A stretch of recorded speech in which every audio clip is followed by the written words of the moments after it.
Sentence అంటే వాక్యాన్ని గురించి మనం తెలుసుకున్నాం. వాక్యం అనేది అంటే సెంటెన్స్ అనేది తెలుసుకునేముగా from the right beginning sentence ఏముంటాయి? వర్డ్స్ ఉంటాయి. వర్డ్స్ లో ఏముంటాయి? లెటర్స్. మీకు తెలుసు మన ఇంగ్లీష్ లాంగ్వేజ్ లో మొత్తం 26 లెటర్స్ ఉంటాయి. ఈ 26 లెటర్స్ ని మనం రెండు రకాలుగా డివైడ్ చేసాము. అవి 21 కాన్సోనెంట్స్ అండ్ 5 వొవెల్స్. ఇప్పుడు ఇలా ఏ ఈ ఐ ఓ యు ఈ 5 లెటర్స్ ని మనం వొవెల్స్ అంటాం. ఇవి కాకుండా ఉండే మిగిలిన 21 లెటర్స్ ని కాన్సోనెంట్స్ అంటాం.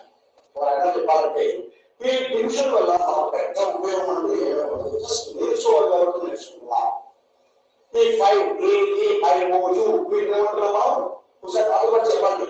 ఏ ఈ ఐ ఓ యు వీటిని మనం వొవెల్స్ అంటాం. మిగిలినటువంటి 21 లెటర్స్ ని మనం కాన్సోనెంట్స్. తెలుగులో చూస్తారు అర్థం చేసుకుంటే వొవెల్స్ అంటే ఆక్సిలరీ, కాన్సోనెంట్స్ అంటే హల్లులు. ఈ ఒకటి రూల్స్ రాసుకోలేదు, జస్ట్ మీ మనసులో చూపించాలి. Okay, computer second one. ఈ ఆల్ఫాబెట్ తర్వాత నెక్స్ట్ మనం తెలుసుకోవాల్సింది word. What is a word? Word అంటే ఏమిటి అంటే a word is a group of letters or characters which gives complete or some meaning. Definition by heart చేయగలరు, జస్ట్ మనసులో ఉంచుకుంటాను. నేను మళ్ళీ రిపీట్ చేస్తాను. A word is a group of letters which gives complete or some meaning. అంటే word ఎలా define చేయవచ్చు అంటే కొన్ని లెటర్స్, కొన్ని అక్షరాల యొక్క సముదాయం. వీటి వల్ల పూర్తిగా కానీ కొద్దిగా కానీ అర్థం వస్తే చాలా. వీటిని మనం వర్డ్ అని పిలుస్తాము. దాని ప్లూరల్ మెంబర్ బహువచనం వర్డ్స్. Word word. మీకు ఇంతకుముందు క్లాస్ లో మాట చెప్పాను, ఆర్ అనే లెటర్ మీద స్ట్రెస్ వాడకూడదు. వర్డ్ వర్డ్స్ అంతేగాని వర్డ్ వర్డ్స్ అనేటువంటి ప్రయోగాలు చేయకూడదు. Okay, good. ఇప్పుడు నెక్స్ట్ వర్డ్ తర్వాత నెక్స్ట్ స్టేజ్ థర్డ్ స్టేజ్. అంటే ఫస్ట్ స్టేజ్ ఏం నేర్చుకున్నాం మనం? Letters are 26. we call them alphabet. Those 26 letters were divided into 5 vowels, a e i o u, 5 vowels, and remaining 21 letters are called consonants. తర్వాత next ఏం నేర్చుకున్నాం second stage లో? Word. What is a word? ఇప్పుడే మనం చెప్పుకున్నాం కొన్ని letters ని correct గా మనం అరేంజ్ చేస్తే వాటి వల్ల మనకు వచ్చేటువంటిది వర్డ్. అందుకే word is a group of letters లేదా క్యారెక్టర్స్. కాబట్టి మనం ఫస్ట్ స్టేజ్ లో దాటిపోయాం, సెకండ్ స్టేజ్ లోకి ఎంటర్ అయ్యాం. ఇప్పుడు మూడో స్టేజ్, దట్ ఈస్ సెంటెన్స్.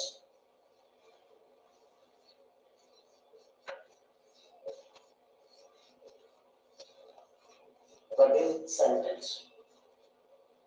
ఈ సెంటెన్స్ ని మనం డిఫైన్ చేస్తున్నట్లయితే వర్డ్ ఎలా డిఫైన్ చేశారు ఒకసారి రికలెక్ట్ చేసుకోండి, ఒకసారి గుర్తు చేసుకోండి. వర్డ్ ఎలా మనం డిఫైన్ చేశాం? A word is a group of letters అని ఎలా అన్నాము, అలాగే ఇక్కడ వచ్చినప్పటికీ a sentence is a group of words. మళ్ళీ ఒకసారి చెప్పండి, a sentence is a group of words. అయితే ఈ వర్డ్స్ ఎలా ఉండాలంటే ప్రాపర్ అరేంజ్మెంట్.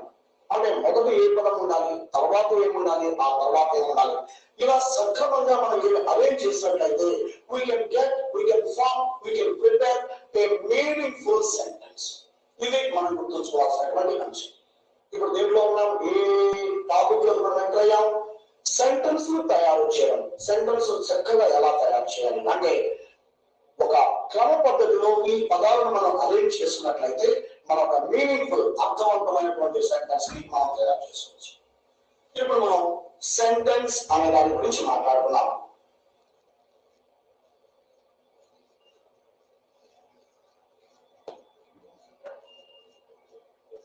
సెంటెన్స్ ఒకసారి నాకు ఇప్పుడు నేను చెప్పినటువంటి డెఫినేషన్ నిర్వచనం చెప్పండి. Right. A sentence is a group of words which gives complete or some meaning. పూర్తిగా కానీ లేదా కొంచెమైనా అర్థం రావడానికి వచ్చే విధంగా మనం ఒక పదాలని మనం ఏమి అరేంజ్ చేసుకుంటే దాన్ని సెంటెన్స్ అంటే. రైట్. ఈ సెంటెన్స్ ని మనం రెండు భాగాలుగా చేయొచ్చు. అవి ఒకటి సబ్జెక్ట్ ప్లస్ ప్రెడికేట్. సెంటెన్స్ ఎలా డివైడ్ చేయొచ్చు మనం? First one subject, second part predicate. ఇప్పుడు మళ్ళీ ఈ ప్రెడికేట్ ని మళ్ళీ మనం రెండు భాగాలుగా డివైడ్ చేస్తున్నాం. చేస్తే ఫస్ట్ పార్ట్ ని వెర్బ్ అని, రెండో దాన్ని ఆబ్జెక్ట్ అని మనం చెప్పవచ్చు.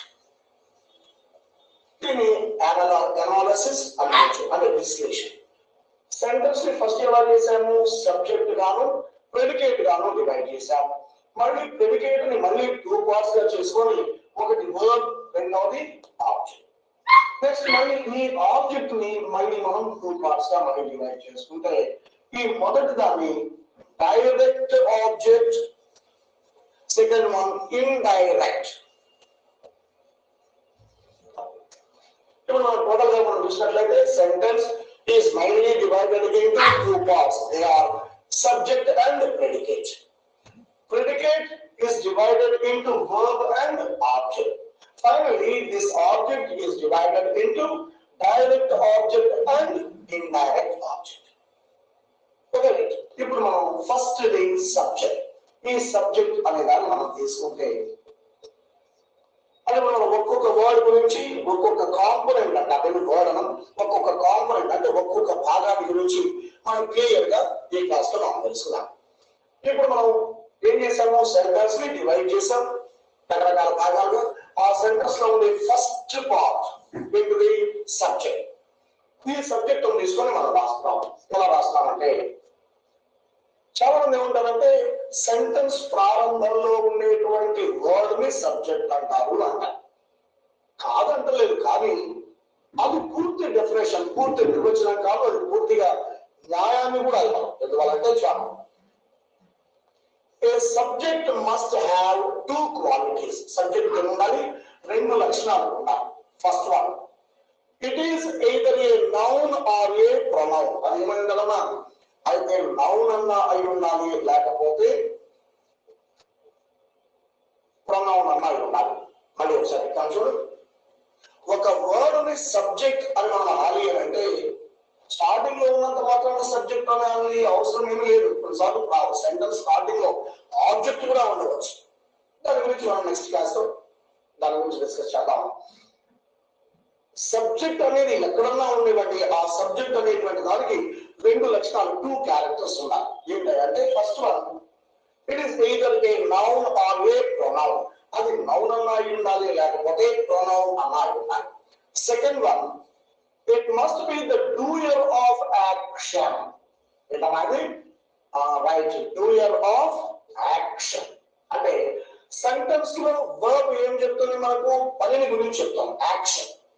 ఆ పనిని గురించి చెప్పే వర్డ్ ని ఎవరైతే పర్ఫామ్ చేశారో, అంటే ఆ పనిని చేశారో, ఆ చేసిన వ్యక్తిని మనం సబ్జెక్ట్. కాబట్టి ఫస్ట్ వర్డ్ గురించి మళ్ళీ ఒకసారి బ్రీఫ్ గా చెప్పుకుంటే, all starting words are not subjects, but most of the subjects are starting words. మళ్ళీ ఒకసారి all starting words are not subjects. అంటే సెంటెన్స్ ప్రారంభంలో ఉండే ప్రతి పదాన్ని మనం సబ్జెక్ట్ అనకూడదు. కానీ చాలా వరకు సబ్జెక్ట్స్ ఎక్కడ ఉంటాయి? సెంటెన్స్ స్టార్టింగ్ లోనే. ఇప్పుడు మనం అది సబ్జెక్ట్ అవునా కాదా అని మనం కన్ఫర్మ్ చేసుకోవాలంటే ఆ వర్డ్ లో మనం రెండు లక్షణాలు మనం గమనించాలి. ఏంటంటే మొట్టమొదటి అది నౌన్ అవునా కాదా అని తెలుసుకోవాలి. రైట్, అది నౌన్ అయిపోయింది. ఇప్పుడు నెక్స్ట్ ఏం చూసుకోవాలి?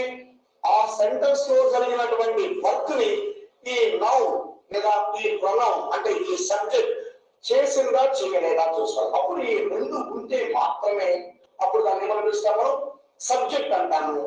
లేకపోతే ఎట్టి పరిస్థితుల్లో దాన్ని సబ్జెక్ట్ అనడానికి ఏమాత్రం అవకాశము లేదు. కాబట్టి ఈ విషయాన్ని మనం గుర్తుపెట్టాలి.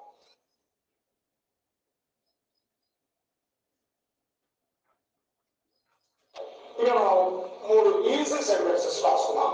ఇందులో మనకు కాంట్రవర్సీ అంటే ఈ తేడా వస్తుంది అక్కడ స్టార్టింగ్ వర్డ్ దగ్గరే వస్తాం.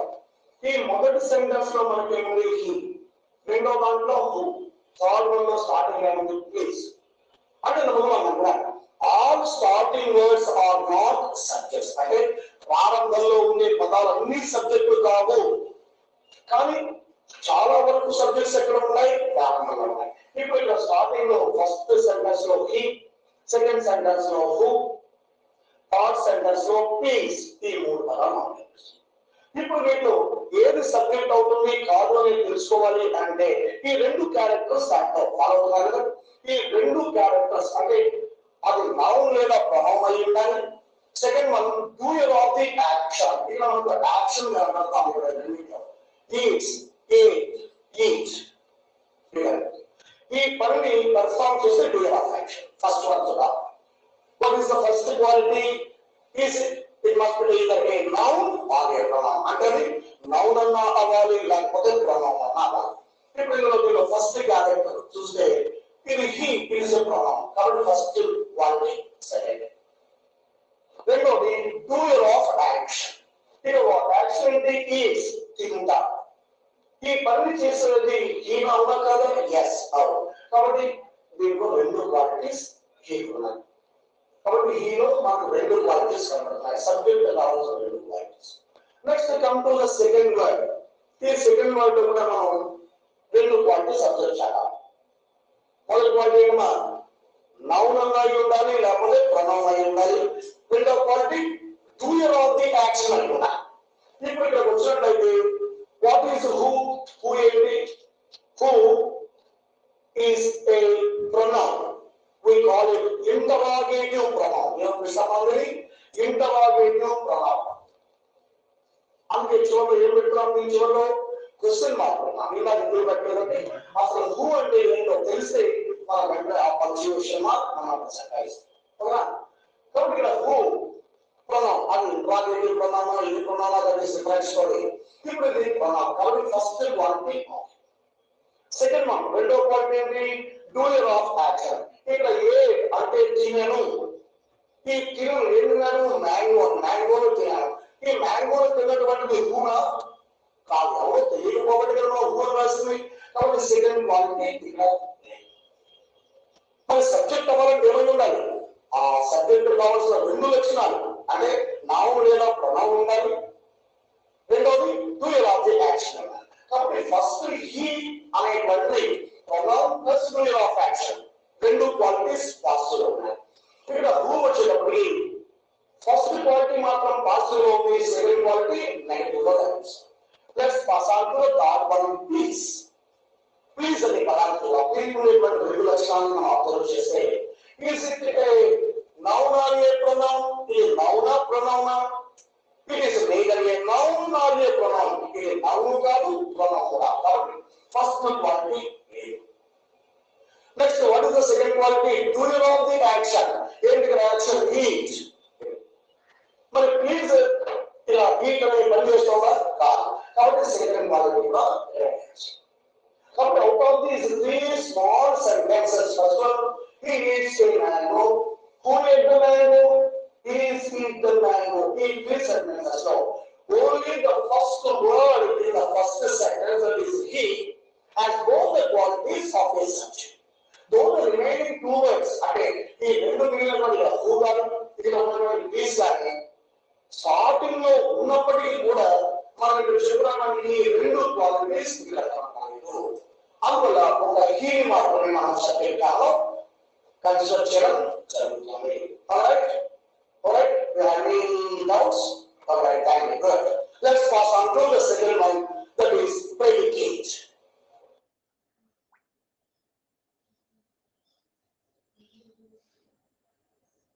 ఇప్పుడు సెకండ్ వన్, దట్ ఈస్ నేను ముందుగా రాశాను ప్రెడికేట్.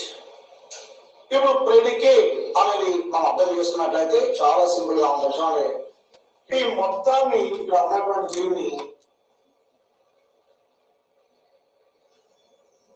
ఈ మొత్తం ఈ బాక్స్ ని సెంటెన్స్ అనుకున్నాం. సెంటెన్స్ అనుకుంటే ఈ మొదటి ముక్క, ఈ ఫస్ట్ పార్ట్, ఇది సబ్జెక్ట్. ఇది సబ్జెక్ట్. ఈ సబ్జెక్ట్ బాను ఈ మిగిలినటువంటి ఈ పార్ట్ అంతా కూడా మనం ఏమనుకోవాలి? దాన్ని ప్రెడికేట్ అనుకోవాలి. ఈ మిగిలిన భాగాన్ని అంతా ఏమనుకున్నాం? ప్రెడికేట్ అనుకోవాలి. కాబట్టి కాబట్టి దీని ప్రకారంగా మనం ఎలా డిఫైన్ చేయొచ్చు సింపుల్ గా అంటే the remaining part of the sentence is called predicate. ఏమంటున్నా చెప్పండి, the remaining part of the sentence, remaining అంటే సబ్జెక్టు పోగా మిగిలినటువంటి భాగాన్ని ప్రెడికేట్ అని పిలుస్తాం. దీనిలో ఇప్పుడు కూడా చెప్పవచ్చు remaining and telling part of the sentence. ఏంటన్నది రిమైనింగ్ అంటే మిగిలిన, టెల్లింగ్ పార్ట్ ఇక్కడ రెండు చూస్తున్నాం. ఏంటో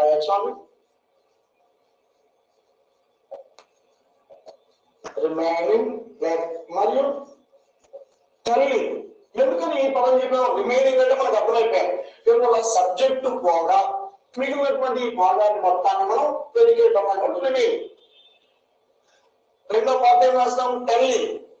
టెల్లింగ్ టెల్లింగ్ అంటే అర్థం ఏంటి? చెప్పడం. అంటే ఈ ప్రెడికేట్ అనేటువంటి ఈ భాగం ఏం చేస్తుంది అని అంటే సబ్జెక్ట్ ఏమి చేశాడు, ఎవరితో ఏమైనా మాట్లాడాడా, ఈ వివరాలన్నింటినీ కంప్లీట్ గా మనకు చెప్తుంది. కాబట్టి ఈ ప్రెడికేట్ అనే దానికి రెండో భాగాన్ని ఏం చెప్తున్నాము? Telling part. అంటే ప్రెడికేట్ సబ్జెక్టుల గురించిన మొత్తం వివరాలను అందిస్తూ ఉంటుంది. అందువల్ల సింపుల్ గా మనం ఎలా చెప్తున్నాం? Remaining and telling part of the sentence is called predicate అని చెప్పాము. Remaining and telling part of a sentence is called predicate. ఇప్పుడు ప్రెడికేట్ ఎలా ఉంది చూస్తే, ఈ ప్రెడికేట్ మళ్ళా మనం డివైడ్ చేసినట్లయితే ప్రెడికేట్ లో ఈ రెండో భాగం వెర్బ్ అవుతుంది, ఈ మిగిలినటువంటి ఈ పార్ట్ అంతా ఆబ్జెక్ట్. ఇప్పుడు నేను బోర్డు మీద రాస్తున్నటువంటి ఈ డయాగ్రామ్ కూడా మీరు వేసుకోవాలి.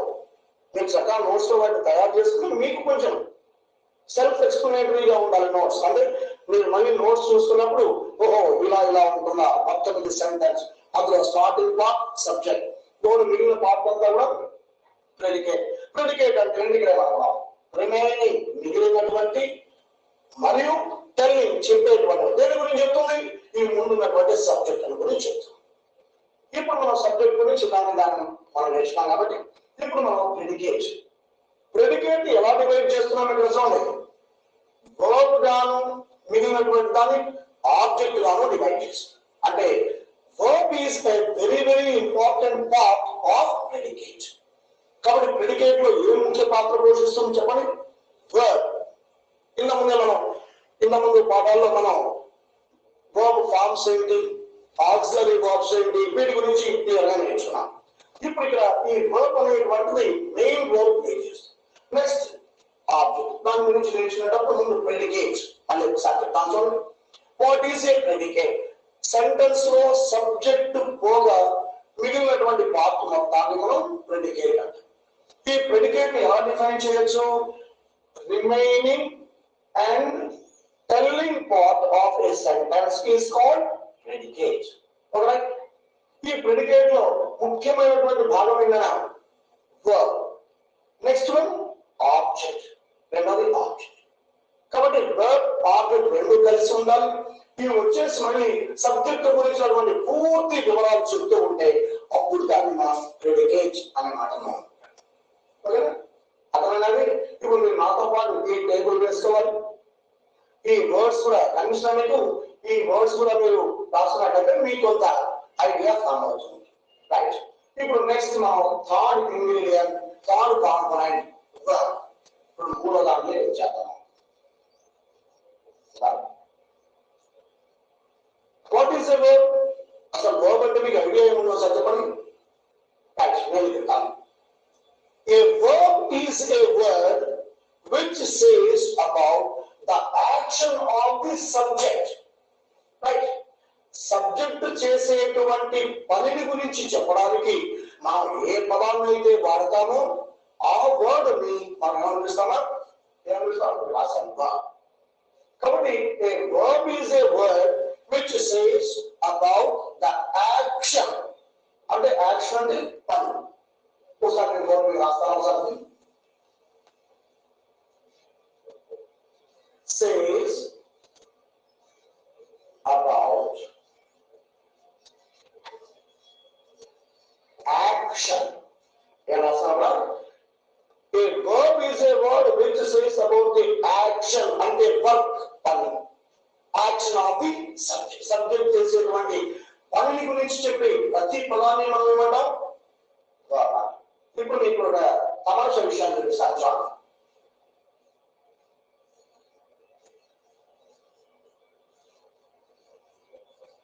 He ate a mango. Yes. Right. మరి ఇక్కడ రెండో సెంటెన్స్ ఉంది.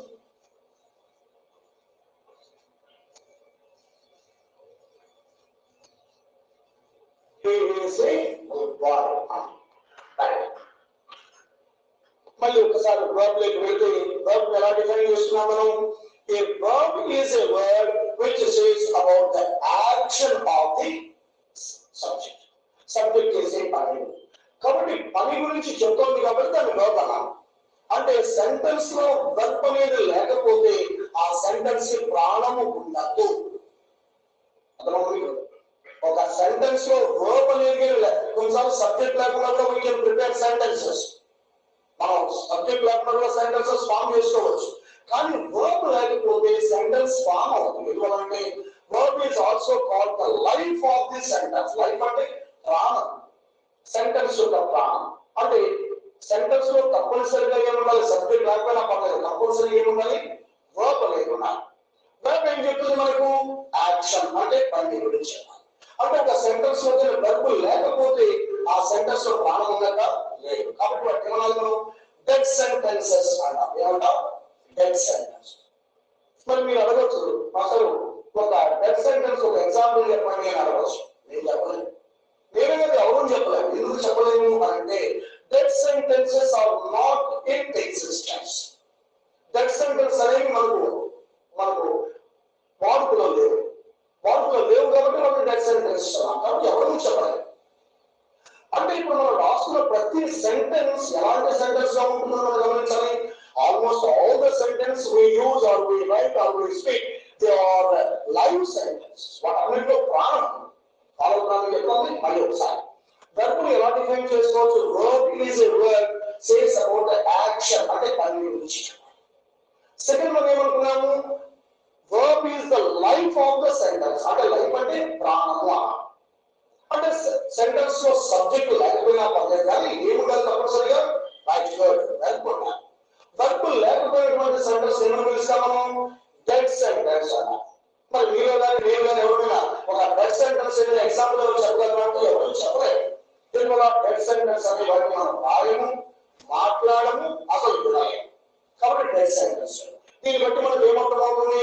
ప్రతి సెంటెన్స్ లో verb అనేది ఉంటుంది. అవును కదా? verb ఉన్నప్పుడు దానికి తప్పనిసరిగా ఏముండాలి? యాక్షన్ అంటే పని ఉండాలి. పని లేకపోతే ఏమవుతుంది అంటే యాక్షన్ లేకపోతే ఏమవుతుంది? verb లేకపోతే ఏమవుతుంది? ఆ sentence dead sentence. Dead sentence అనేది ఇప్పుడు అనుకున్నా అసలు ఉండదు. Let us examine these two lines. First sentence లో he. Right. ఇక్కడ మనం వచ్చిన తర్వాత ఇది age. కాబట్టి ఇక్కడ మనం ఏం తెలుస్తుంది? he అనేటువంటి pronoun సబ్జెక్ట్ ప్లేస్ లో ఉన్నాయి. he అనే pronoun ఏట్ అనే వర్క్ చేసేసారు. అంటే తీయను అని చెప్పేశారు. కాబట్టి ఈ సెంటెన్స్ లో మనకు ఏట్ అనేది వర్క్ ఉందా లేదా? ఉంది. కాబట్టి దిస్ ఈస్ మరి ఇప్పుడు రెండో sentence he is a good boy అన్నారు. ఇందులో he చేసినటువంటి వర్క్ ఏమన్నా మనకు కనపడుతుందా? ఇక్కడ ఉంది he ఏం వర్క్ చేశాడు? ఏ పని చేశాడు. మరి ఈ సెంటెన్స్ లోకి వస్తే ఇక్కడ కూడా మనకు he ఉంది. ఇక్కడ he ఉంది సబ్జెక్ట్. అంటే pronoun ఉంది సబ్జెక్ట్. ఇప్పుడు ఈ సెంటెన్స్ లో ఏమన్నా పని చేశాడా? ఏం లేదు, వర్క్ ఏం లేదు. ఇక్కడేమో ఏట్ అనే పని చేశారు. ఎవరు? he. సో రైట్ బాగా అంటే ఇలా బ్యాక్బోర్డ్ కాబట్టి ఇప్పుడు ఇక్కడికి వచ్చినప్పుడు ఇక్కడ he ఉంది. కానీ ఇక్కడ మనకు he చేసిన పని ఏమన్నా ఉందా? లేదు. he is a good boy అని రాసి అప్పుడు he చేసినటువంటి పని ఏం లేదు. when there is no verb, there is no verb. when there is no verb, there is no life. when there is no life, we call it dead sentence. అలా కష్టం.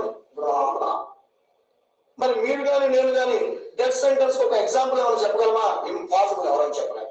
అలా మరి ఇది సెకండ్ సెంటెన్స్ లో వర్బ్ ఏమన్నా మనకు కనిపిస్తుందా అంటే వర్బ్ లేదు. వర్బ్ మీన్స్ వర్క్ లేదు. వర్క్ లేదు కాబట్టి దీంట్లో ఏమి లేదు, వర్బ్ లేదు. వర్బ్ లేదు కాబట్టి అది ఏమవ్వాలా సెంటెన్స్ చెప్పండి, డెడ్ సెంటెన్స్. డెడ్ సెంటెన్సెస్ మనం వాడుతున్నామా, వాడుకలో ఉన్నాయంటే లేదు. అవునా కాదా?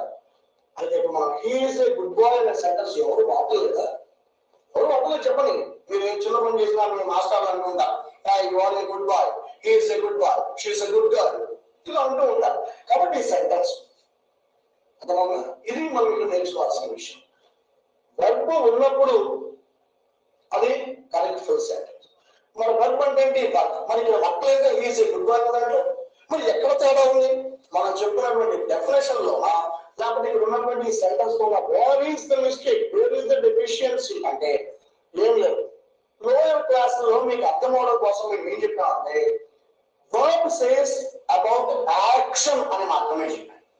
అయితే ఇప్పుడు మనం కొంచెం డెవలప్ అయిన తర్వాత యాక్షన్ తో పాటు ఇంకొక వర్డ్ నేను యాడ్ చేసుకుంటే లైక్ ఈ సెంటెన్స్ కూడా ఆ డెఫినేషన్ సెట్ అయ్యే విధంగా ఉంది. చూద్దాం ఒకసారి. Verb says about the action or condition అది రాయాలి. ఏంటి మరి చెప్పండి? యాక్షన్ ఆర్ కండిషన్ అంటే ఒక సందర్భంలో ఏమో సబ్జెక్ట్ చేసే వర్క్ ని చెప్తుంది వర్బ్, ఇంకో సందర్భంలో సబ్జెక్ట్ యొక్క కండిషన్ లేదా పొజిషన్ గురించి చెప్తాం. ఇప్పుడు ఇక్కడ మనం చూస్తే ఏజ్ అని ఉన్నప్పుడు ఇక్కడ సబ్జెక్ట్ చేసిన వర్క్ ని చెప్తుంది. ఇప్పుడు ఇక్కడ మనకు ఈజ్ అనేది వాడినప్పుడు అప్పుడు అదేం చెప్తోంది? సబ్జెక్ట్ యొక్క కండిషన్ లేదా పొజిషన్ గురించి. Condition, what type of boy is he? He అనేటువంటి వాడు ఎలాంటి పిల్లవాడు? Clear, he is a good boy, తెలిసిపోయి. కాబట్టి ఏం చెప్తుంది? హీ ఎలాంటి వాడు అనేది చెప్పింది కాబట్టి అలా చెప్పడానికి వాడినటువంటి దీన్ని మనం తప్పుగా కన్సిడర్ చేయొచ్చు. దీనివల్ల ఇది కండిషన్ గురించి. మరి మేము చూస్తే చాలా he has 10 cars అన్నాడు. he has 10 cars అన్నాడు. అంటే ఈ హీ అనే సబ్జెక్ట్ కండిషన్ ఏం చెప్పట్లే, ఇక్కడ హీ చేసినటువంటి వర్క్ కూడా ఏం చెప్పట్లా. ఇక్కడ ఏం చెప్తుంది? హీకి ఎన్ని కార్లు ఉన్నాయటమా? 10 cars. అప్పుడు ఈ హ్యాస్ ఏం చెప్తుంది అంటే హీ యొక్క పొజిషన్, హీ యొక్క స్థితిని, గొప్పతనాన్ని గురించి చెప్తాం. కాబట్టి సబ్జెక్ట్ యొక్క వర్క్ గురించి చెప్తే అది వర్బల్. వర్క్ తో పాటు కండిషన్ లేదా పొజిషన్ అంటే అతని యొక్క పరిస్థితిని, అతని యొక్క స్థితిని కూడా మనం చెప్తుంటే వాటిని కూడా మనం వర్బ్ కింద కన్సిడర్ చేసుకోవచ్చు. If we use main verb, main verb ని కానీ మనం వాడినట్లయితే అది దేని గురించి చెప్తుంది? యాక్షన్ గురించి. మెయిన్ వర్బ్ వాడితే ఆ సెంటెన్స్ ఏం చెప్తుంది? సబ్జెక్ట్ చేసినటువంటి యాక్షన్ పని గురించి. ఒకవేళ ఇక్కడ మనం ఏమి హెల్పింగ్ వర్బ్స్ వాడితే, హెల్పింగ్ వర్బ్స్ వాడితే అది కండిషన్ గురించి చెప్తాం, కండిషన్ లేదా పొజిషన్ గురించి చెప్తాం. రైట్? కాబట్టి మెయిన్ వర్బ్ వాడినా లేదా హెల్పింగ్ వర్బ్ ఏదైనా వాడినా సెంటెన్స్ మీనింగ్ఫుల్ గా ఉంటే అది వర్బ్ గా ఆ సెంటెన్స్ లో పనిచేస్తుంది అనేది మనకు తెలుసు. ఇప్పుడు మనం ఎన్ని పార్ట్స్ నేర్చుకున్నాం? ఫస్ట్ వన్, సెంటెన్స్ ని డివైడ్ చేశాం. ఎలా? Subject, predicate. ముందు సబ్జెక్ట్ గురించి తెలుసుకున్నాం. నెక్స్ట్ మనం ఏం తెలుసుకున్నాం? ప్రెడికేట్. ప్రెడికేట్ లో ఉంటుంది వర్బ్ అండ్ ఆబ్జెక్ట్. ఇప్పుడు మూడో స్టేజ్ లో మనం ఏం నేర్చుకున్నాం? What is a verb? Verb అంటే ఏంటి? ఈ వర్బ్ ఫార్మ్స్ గురించి మనం ఇంత ముందు క్లాస్ లో మనకు క్లియర్ గా వచ్చేసింది. మనం దాన్ని మీరు బై హార్ట్ గా చేసి ఉండాలి ఇప్పటికే. లేకపోతే 1-2 రోజులు వాటి బై హార్ట్ చేయండి. వర్బ్స్ రాకపోతే ఇంగ్లీష్ రాదు. ఫస్ట్ లో మీకు చెప్పాను అన్నమాట. If you do not get verbs by heart, I can say you can't learn English. English రావాలి అంటే verb forms రావాలి. ముందు చెప్పాను అన్నమాట. మళ్ళీ చెప్తాను, ఇక ముందు కూడా చెప్తూనే ఉంటాను అన్నమాట. ఎవరికైతే verb forms క్లియర్ గా వస్తాయో అతను మీకు వాళ్ళకి ఇంగ్లీష్ గ్యారంటీ వస్తుంది. ఎవరికైతే verb forms రావు వాళ్ళకు ఇంగ్లీష్ రావడం అనేది కుదరదు. అందువల్ల ఇది మనం వర్బ్ గురించినటువంటి కొంచెం చిన్న విషయం. నెక్స్ట్ మనం 4వ విషయం, that is object.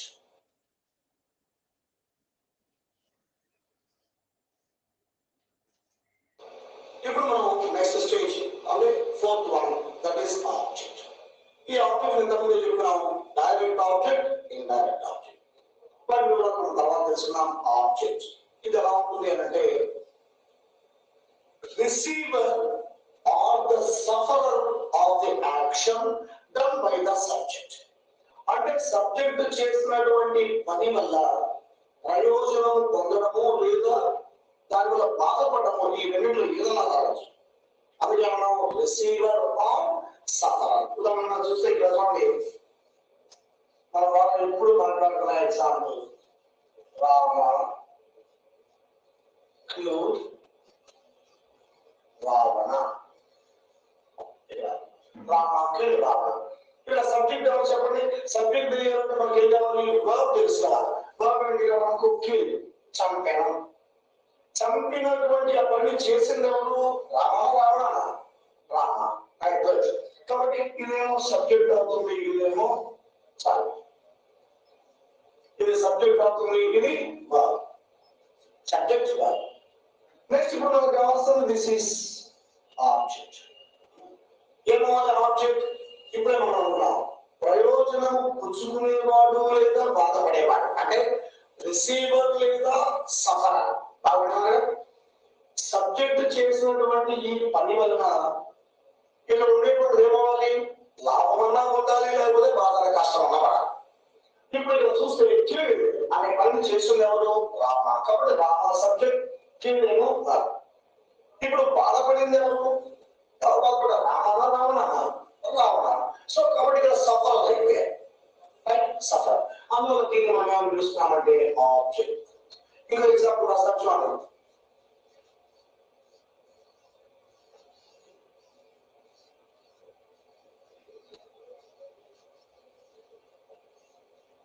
He gave me a gift. మనం ఏ చూడాలన్నా మొట్టమొదటి మనం చూడాల్సింది బాబు చూసుకోవాలి. ఇక్కడ ఇచ్చాను, ఎవరు ఇచ్చారు, ఎవరు తీసుకున్నారు, ఏమి ఇచ్చారు, అది మనకు కావాల్సింది.